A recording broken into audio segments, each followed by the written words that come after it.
الحمد للہ رب العالمین والصلاة والسلام علی سید الانبیاء والمرسلین نبینا محمد وعلی آلہ وصحبہ اجمعین اما بعد رب اشرح لی صدری ویسر لی امری واحلل عقدۃ من لسانی یفقہوا قولی۔ محترم ناظرین کرام، احباب گرامی، دیگر سامعین، اخوانیوں کی تکفیر کے تعلق سے بات چل رہی ہے اور ان کے رحم سے کس طرح سے جو تکفیری تنظیمیں جہاد کے نام پر بنی ہیں اور کس طرح سے اخوانی علماء نے، سلمان عودہ، سلیمان الوان وغیرہ نے سید قطب کے تکفیری نظریے کو مضبوط کیا ہے، قرآن اور احادیث سے غلط استدلال کر کے۔ اور میں بتا رہا تھا اس سے پہلے کہ سعودی عالم اخوانی ناصر بن حمد الفہد نے کس طرح سے کتاب لکھی اور اس میں یہ ثابت کیا کہ کافروں کا جو ساتھ دے وہ کافر ہے، اور مطلق طور پر اس نے اور امریکہ کا دہشت گردی کے خلاف لڑائی میں جن لوگوں نے ساتھ دیا ان سب کو کافر قرار دیا۔ تو کیا یہ بات صحیح ہے کہ کافروں سے تعلقات بنانے میں کافروں کا ساتھ دے اگر کسی چیز میں تو مطلق طور پر وہ کافر ہو جائے گا، یا اس کے کچھ شرائط ہیں، اس کے کچھ مراتب اور درجات ہیں؟ ہر ساتھ دینے والے کو ہم کافر نہیں کہہ سکتے ہیں۔ تو ایسی ہی بات کچھ ایسی ہی ہے، کافروں کا جو ساتھ دینا ہے اور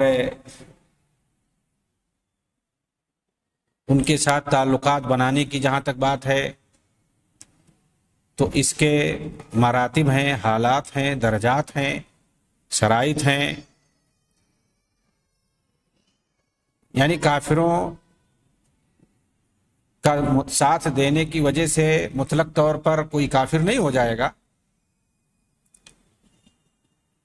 بلکہ اگر کوئی کافر کی مدد لیتا ہے مسلمانوں کی مصلحت میں مجبوری کے تحت تو ایسا جائز ہے، ایسا کرنا جائز ہے۔ یہ ایک حالت ہو گئی۔ کافروں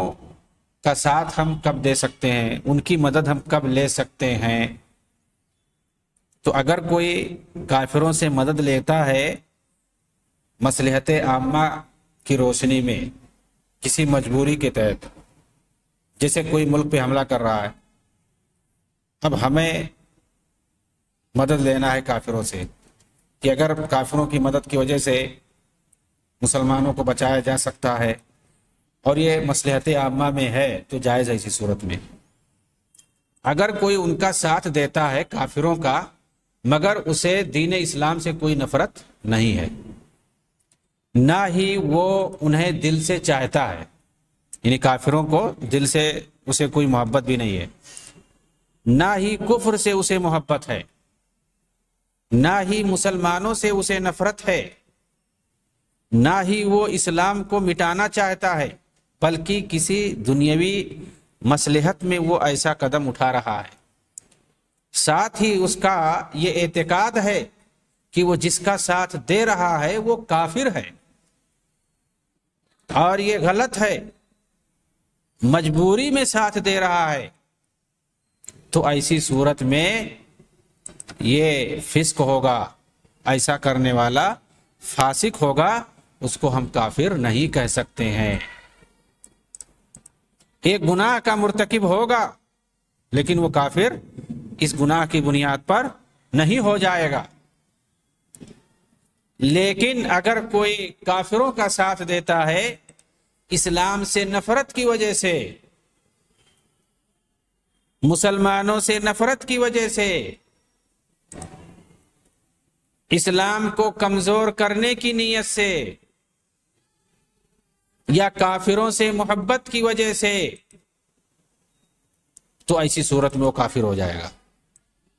یہ بھی ایک حالت ہے۔ کافر کب ہوگا؟ اسلام سے اسے نفرت ہے، اسلام کو وہ کمزور کرنا چاہتا ہے، کافروں سے محبت ہے، وہ کفر کا بول بالا چاہتا ہے، تو ایسی صورت میں وہ کافر ہو جائے گا۔ ان سب سے ہٹ کر مسلمان اور کافر کے درمیان دیگر تعاون کی صورت ہو سکتی ہے، جیسے خرید و فروخت میں مشارکت، کھیتی باڑی میں ایک دوسرے کا ساتھ دینا، اجرت پر کافروں کو اپنے یہاں رکھنا، اجرت پر کافروں کے یہاں رہنا، ظاہر سی بات ہے ان کی خدمت کرنا ہو جائے گا، اور اجرت پر کافروں کو رکھنا، کافروں سے اپنی خدمت لینا ہو جائے گا، کافروں سے مدد لینا ہو جائے گا، اور اسی طرح سے کافروں کی مدد کرنا ہو جائے گا اگر ہم ان کے یہاں اجرت پہ کام کرتے ہیں تو۔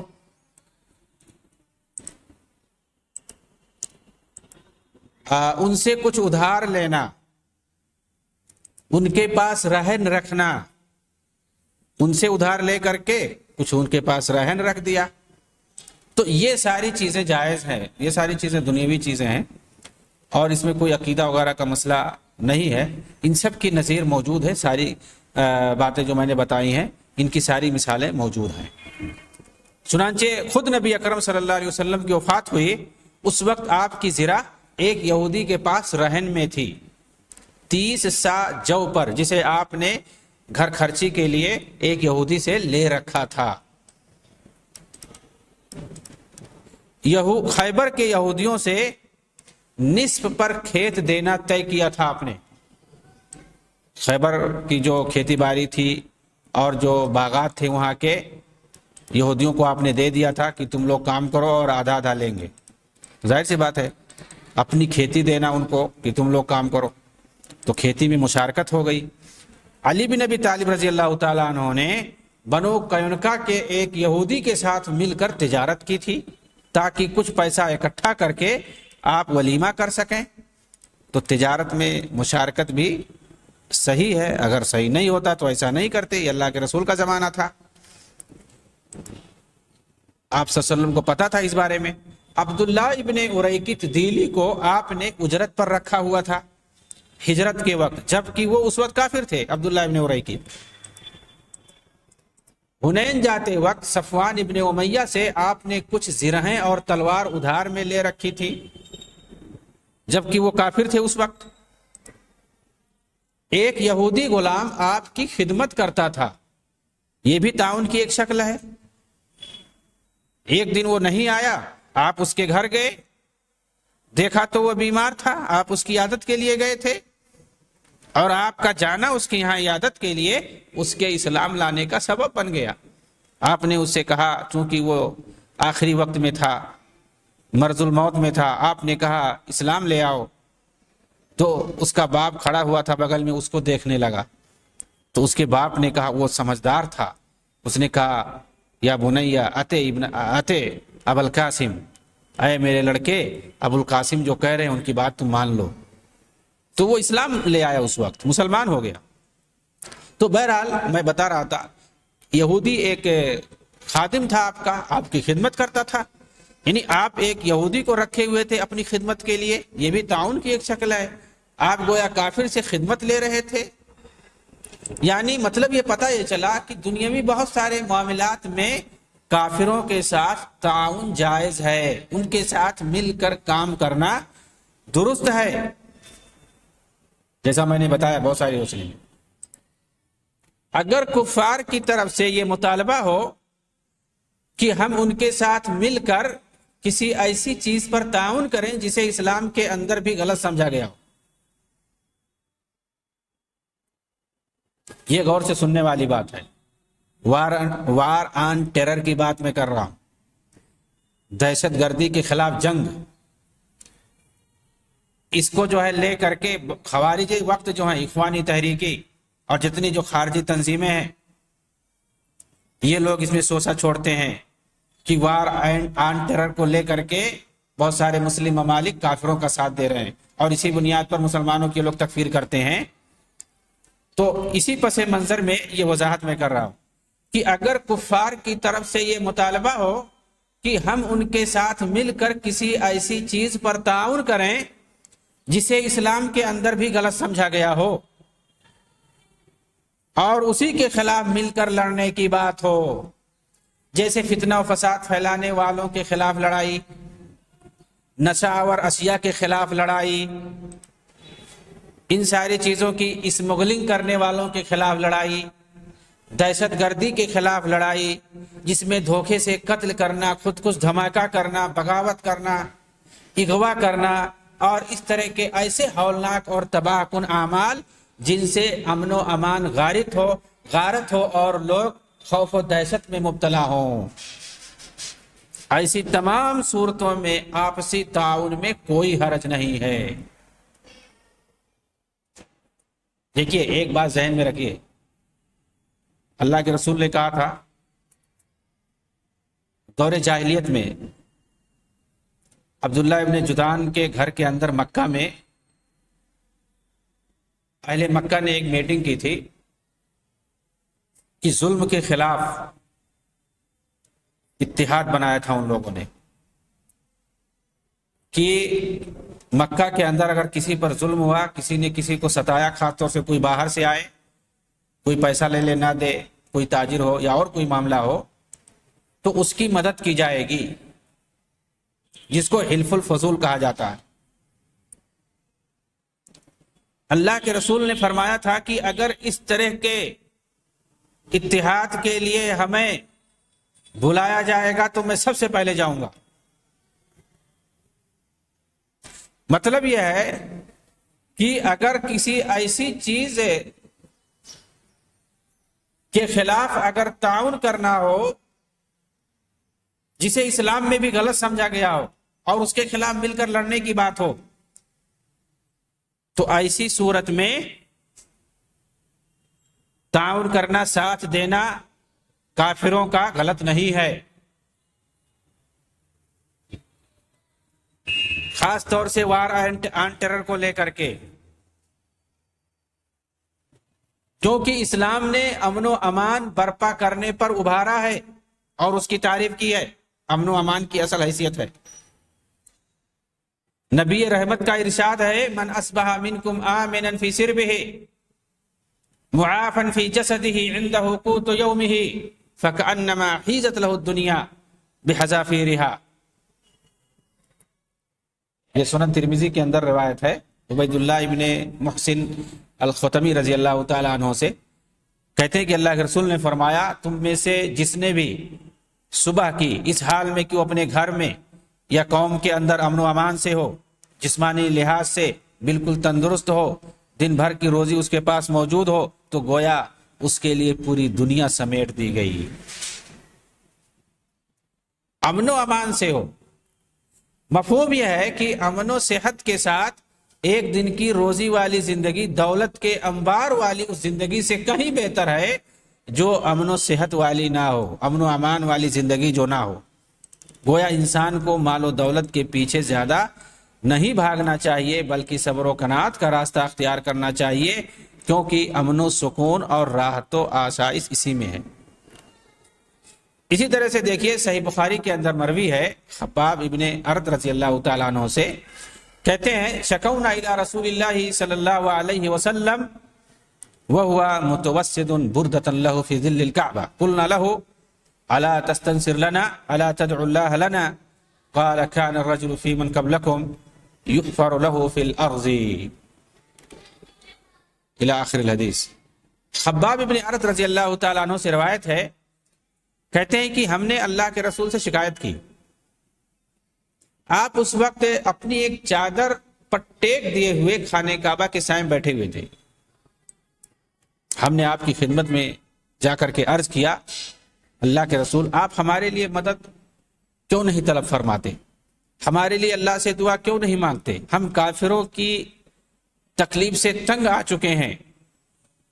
کب تک ہم برداشت کرتے رہیں گے؟ تو آپ نے فرمایا، ایمان لانے کی سزا میں تم سے پہلی امتیوں کے لوگوں کے لیے گڈھا کھودا جاتا تھا، انہیں اس کے اندر ڈال دیا جاتا تھا، پھر ان کے سر پر آرا رکھ کر کے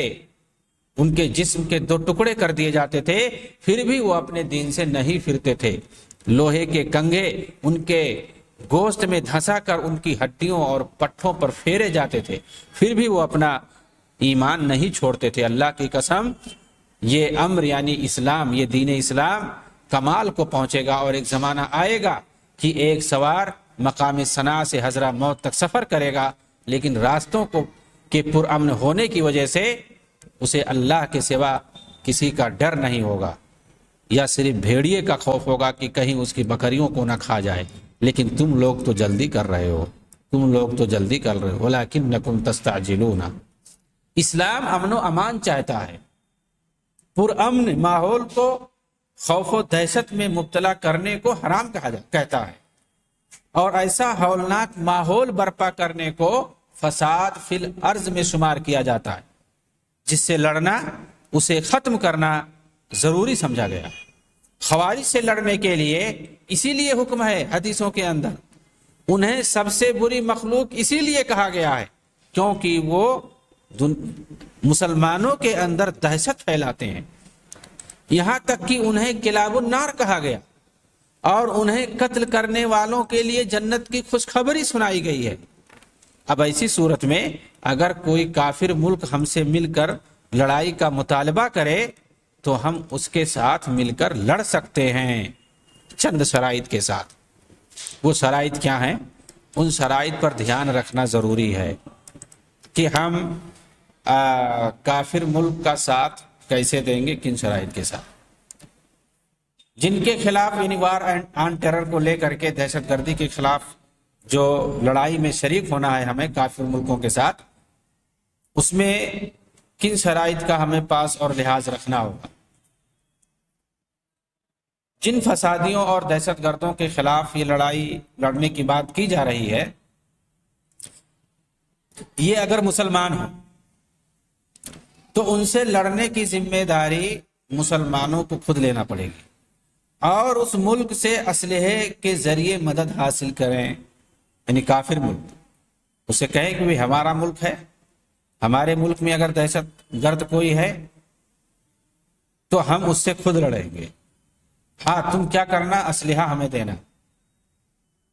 اور اسی طرح سے تمہارے ملک میں اگر کوئی ہو تو تم لڑو۔ اگر کسی مسلمان مجرم کا محاکمہ ہو تو اس کی ذمہ داری ہم لیں گے، اگر کسی مسلم مجرم کو پکڑا جائے تو اسے قید میں ہم رکھیں گے، اور اسلامی قانون کے مطابق اس کے خلاف چارہ جوئی کریں گے، یہ ضروری ہے۔ اگر کوئی کافر ملک دہشت گردی کے خلاف لڑائی میں شامل کرنا چاہے اور بلا شرط پوری ذمہ داری خود لے، اور مسلم ملک اس کا ساتھ بھی دے کمزوری کی وجہ سے، لیکن اس کا عقیدہ اور نیت درست ہو، اسلام سے محبت ہو، کفر سے بغض ہو، بس برائی کے خاتمے کی خاطر بظاہر اس کا ساتھ دے رہا ہو، تو ایسی صورت میں کیا حکم ہے؟ پہلے تو یہ ہے کہ ہم اپنی شرائط پر ہم اس کا ساتھ دیں گے کہ اگر مسلمان ہے وہ دہشت گرد مجرم جو بھی ہے تو اس کی ذمہ داری ہم لیں گے، اس کا محاکمہ ہم کریں گے، یہ ساری چیزیں، اس کو ہم اپنے قید میں رکھیں گے اور اپنے ملک کے حساب سے ہم اس کا محاکمہ کریں گے، یہ ساری صورت۔ لیکن اگر یہ شرائط ہم نہیں پوری کر پاتے ہیں، کوئی کمزوری ہے اس کی بنیاد پر، لیکن عقیدہ درست ہے، نیت صاف ہے، اسلام سے محبت، کفر سے نفرت ہے، بس ہم چاہتے ہیں کہ یہ اس برائی کا جو سب سے بڑی برائی ہے موجودہ دور کی، یہ ختم ہونا چاہیے، تو ساتھ دینا گویا ایک مجبوری بن جاتی ہے۔ تو ایسی صورت میں کیا حکم ہے؟ کہتے ہیں کہ ایسی صورت میں بھی جائز ہے ساتھ دینا جائز ہے۔ ارشاد باری تعالیٰ ہے لا يتخذ المؤمنون الكافرین اولیاء من دون المؤمنین ومن يفعل ذلك فليس من الله في شيء الا ان تتقوا منهم تقات ويحذركم الله نفسه والى الله المصير۔ سورہ آل عمران کی آیت نمبر 28 ہے، اے ایمان والو مومنوں کو چھوڑ کر کافروں کو دوست نہ بناؤ، اور جو ایسا کرے گا وہ اللہ کی طرف سے کسی چیز میں نہیں، مگر یہ کہ تم ان سے بچو کسی طرح بچنا، اور اللہ تمہیں اپنے آپ سے ڈراتا ہے اور اللہ ہی کی طرف لوٹ کر کے جانا ہے۔ یہ اور اس طرح کی بہت ساری آیات ہیں جو اس بات پر صراحت کے ساتھ دلالت کرتی ہیں کہ کافروں سے دلی محبت کرنا، ان کی طرف میلان رکھنا، مسلمانوں کے خلاف ان کی مدد کرنا، مسلمانوں کے خلاف جاسوسی کرنا، یہ سب کیا ہے؟ کفر ہے۔ لیکن کیا دلی محبت اور مسلمانوں کو کمزور کرنے کی نیت سے کفار کی مدد اور اسی طرح مطلق سلام و کلام کرنا اور دنیاوی معاملات میں تعاون کرنا، کفر سے بغض اور نفرت کرتے ہوئے، کیا دونوں برابر ہو سکتے ہیں؟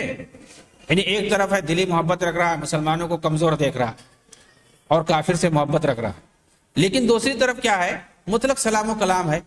دنیاوی معاملات میں تعاون کرنا۔ بہت ساری صورتیں، جیسا کہ بہت ساری روایتوں کے نبی صلی اللہ علیہ وسلم کی سیرت کی روشنی میں بتایا گیا۔ ساتھ ہی کفر سے بغض و نفرت ہے، دنیاوی معاملات میں تعاون کرنا، دونوں میں فرق ہے، دونوں کبھی برابر نہیں ہو سکتے۔ اس لیے کوئی حرج نہیں ہے کہ اگر کوئی مسلم ملک کسی کافر ملک کے ساتھ مل کر دہشت گردی کے خلاف لڑتا ہے، جس سے اسلام بہت بڑا فساد مانتا ہے، ایسا ایسے کرنے والوں کی تکفیر نہیں لازم آئے گی اور نہ ہی تفسیق لازم آئے گی۔ تفسیق و تکفیر اس وقت لازم آئے گی جب کسی ایسی چیز پر تعاون کیا جائے جس سے دین اسلام کو نقصان ہو، مسلمانوں کو نقصان ہو، یا یہ تعاون کفر سے محبت اور اسلام سے بغض کے نتیجے میں ہو۔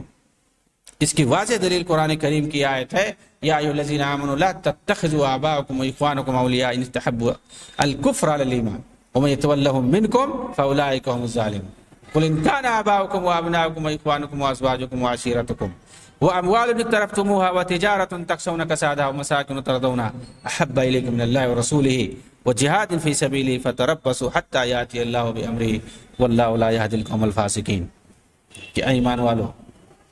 اپنے باپوں اپنے بھائیوں کو دوست نہ بناؤ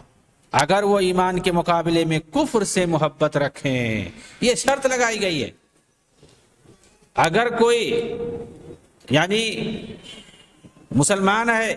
وہ کافروں سے دوستی کرتا ہے، ایمان کے مقابلے میں کفر سے محبت کرتا ہے، اور تم میں سے جو کوئی ان سے دوستی رکھے گا سو وہ ظالم ہے۔ کہہ دو اگر تمہارے باپ اور تمہارے بیٹے، تمہارے بھائی اور تمہاری بیویاں، تمہارا خاندان اور تمہارا مال اور دولت جو تم نے کمائے ہیں، اور تجارت جس پر مندی پڑنے سے تم ڈرتے ہو، اور رہنے والے مکانات جنہیں تم پسند کرتے ہو، یہ ساری چیزیں تمہیں اللہ اور اس کے رسول اس کی راہ میں جہاد کرنے سے زیادہ محبوب ہو جائیں تو ایسی صورت میں انتظار کرو یہاں تک کہ اللہ اپنا حکم یعنی عذاب لے کر کے آ جائے۔ اللہ نافرمان قوموں کو ہدایت نہیں دیتا ہے۔ یہاں دیکھیے پیمانہ بتایا گیا کہ اللہ اور اس کے رسول کی محبت کے مقابلے میں ان سب کی محبت اگر راجح ہو گئی، اولا ہوگی تمہارے نزدیک، تو ایسی صورت میں اللہ کا عذاب آ جائے گا۔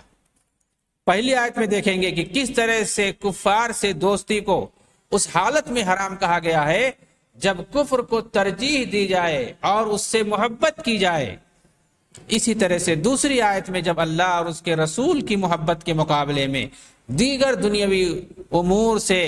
محبت کو ترجیح دی جائے تو پھر عذاب الہی کی دھمکی دی گئی۔ خلاصہ یہ کہ کفار سے دوستی کرنا اسی وقت حرام ہے جب اس دوستی کی بنیاد کفر سے محبت پر ہو، مسلمانوں کے خلاف ان کی مدد کرنے پر ہو، مسلمانوں کے اسرار کو، ان کے رازوں کو ان تک پہنچانے پر ہو، مسلمانوں کی جاسوسی کرنا ہو، مسلمانوں کے خلاف جنگ میں کفار کا تعاون ہو، کفار سے محبت اور مسلمانوں سے نفرت پر ہو۔ چنانچہ بغیر کسی صراحت اور واضح دلیل اور ثبوت کے کسی مسلمان کو اسلام سے خارج نہیں کیا جا سکتا۔ اس پر بہت سی صریح روایتیں موجود ہیں، چنانچہ صحیحین کے اندر موجود ہے یہ روایت عن ابی ذر انہ سمع رسول اللہ صلی اللہ علیہ وسلم یقول لیس من رجل ادعا لغیر ابیہ وهو یعلمہ الا کفر ومن ادعا ما لیس له فلیس منا ولتبوأ مقعده من النار ومن دعا رجلا بالکفر او قال عدو اللہ وَلَيْسَ كَذَلِكَ إِلَّا حَارَ عَلَيْهِ، جو شخص جان بوجھ کر اپنے باپ کو چھوڑ کر دوسرے کی طرف اپنی نسبت کرے وہ کافر ہے، اور جو کسی ایسی چیز کا دعویٰ کرے جو اس کا نہیں، وہ مجھ سے نہیں، وہ جہنم کو اپنا ٹھکانہ بنا لے، اور جو کسی کو کافر کہہ دے یا کہے تو اللہ کا دشمن ہے جبکہ وہ ایسا نہیں ہے، تو وہ چیز اس پر لوٹ جاتی ہے، یعنی وہ کفر اس پر لوٹ جاتی ہے۔ صحیح بخاری کے الفاظ ہیں، عن ابی ذر رضی اللہ عنہ سمع النبی صلی اللہ علیہ وسلم یقول لا يرمی رجلا بالفسوق ولا يرمیہ بالکفر الا ارتدت علیہ ان لم یکن صاحبہ کذلک، جو کسی کو فاسق یا کافر کہتا ہے اور وہ ایسا نہیں ہوتا ہے تو اسی پر اس کا قول واپس آ جاتا ہے۔ تو ظاہر سی بات ہے یہ ساری صورتیں ہیں تکفیر کی،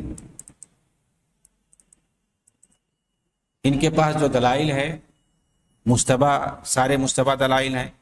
مشتبہات آیتیں ہیں، ان سے یہ لوگ اس طرح کی دلیلیں بناتے ہیں۔ کافروں کا ساتھ اگر دیا، کوئی سیاسی تعلقات بنا کے رکھا ہے، تجارتی تعلقات بنا کے رکھا ہوا ہے، تو اسی کی بنیاد پر یہ لوگ اسے کافر کافر کہنا شروع کر دیتے ہیں، طاغوت طاغوت کہنا شروع کر دیتے ہیں، حالانکہ اس کی ساری دلیلیں موجود ہیں۔ یعنی جب تک انسان کسی کافر سے تعلقات بناتا ہے، اگر اس کی بنیاد کفر نہیں ہے، کفر سے محبت نہیں ہے، کافروں سے محبت نہیں ہے، مسلمانوں کو کمزور سمجھنا اور ان کے خلاف کافروں کی مدد کرنا تاکہ کافر سربلندی ان کو حاصل ہو جائے، یہ ساری چیزیں اگر نہیں ہیں تو دنیاوی معاملات کی خاطر تعلقات بنانے میں کوئی حرج نہیں ہے۔ کسی طرح سے بھی تعلقات ہو، سیاسی تعلقات ہو، سفارتی تعلقات ہو، فوجی تعلقات ہو، تجارتی تعلقات ہو، یا اسی طرح سے ایک دوسرے سے مدد لینا ہو، خدمت لینا ہو، اجرت پہ رکھنا ہو یا اجرت پہ ان کے یہاں کام کرنا ہو، ان سے کوئی چیز ادھار لینا ہو یا انہیں کچھ ادھار پہ دینا ہو، رہن میں کچھ رکھنا ہو ان کے پاس یا اپنے پاس، دنیاوی معاملات جتنے بھی ہو سکتے ہیں، تو ان میں تعاون کرنا یا تعاون لینا تو ظاہر سی بات ہے کوئی حرج نہیں ہے۔ قرآن کے اندر جس بنیاد پر تکفیر کی گئی ہے مسلمانوں کی کافروں کا ساتھ دینے کی وجہ سے، وہ اسی وجہ سے ہے، مسلمانوں کے خلاف کافروں کا ساتھ دینا کفر سے محبت کی بنیاد پر، ظاہر سی بات ہے مسلمانوں کے خلاف کافروں کا وہی ساتھ دے سکتا ہے جو کافروں سے محبت کرے، کفر سے جس کو نفرت ہو، مسلمانوں سے جس کو نفرت ہو، اسلام سے جس کو محبت ہوگی، مسلمانوں سے جس کو محبت ہوگی، وہ کافروں کا ساتھ کبھی نہیں دے گا، اور اگر دے گا تو ظاہر سی بات ہے دنیاوی معاملات کی وجہ سے دے گا، کسی وجہ سے ملک کی بقا کا مسئلہ ہوگا، ملک کی سلامتی کا مسئلہ ہوگا، مسلمانوں کی سلامتی کا مسئلہ ہوگا، تجارت یا معاش کا مسئلہ ہوگا، یا اور کسی اسلحہ کا مسئلہ ہوگا، بہت ساری صورتیں ہو سکتی ہیں، تو دنیاوی معاملات میں ہم ساتھ دے سکتے ہیں،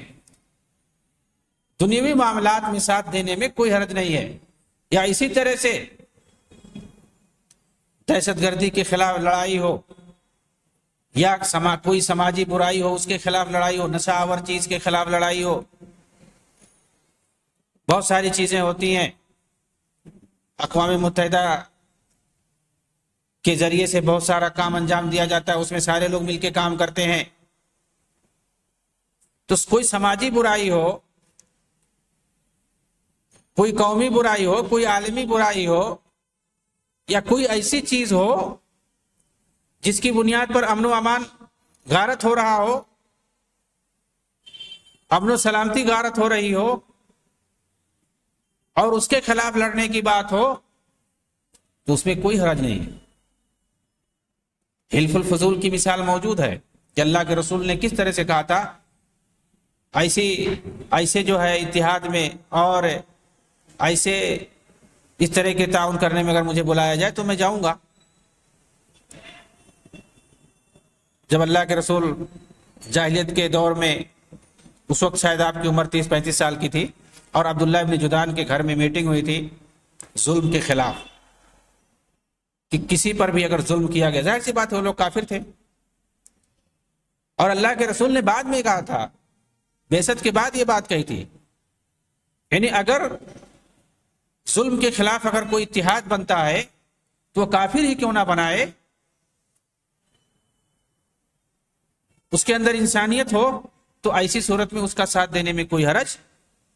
نہیں ہے۔ تو بہت ساری چیزیں تفصیل طلب ہوتی ہیں، اور یہ جو تکفیری ہوتے ہیں ان تمام وضاحت اور تفصیل کو حذف کر دیتے ہیں، اور مطلق طور پر آیت کو، حدیث کو وہ مراد لے کر کے اسی کی بنیاد پر کافر کہہ دیتے ہیں، جو کہ خوارج کی صفت ہے، ان کی یہ صفت ہے۔ اللہ رب العالمین ان کے جال سازی اور ان کے مکر اور فریب سے امت مسلمہ کو محفوظ رکھے، آمین۔ وآخر دعوانا الحمدللہ رب العالمین، والسلام علیکم ورحمۃ اللہ وبرکاتہ۔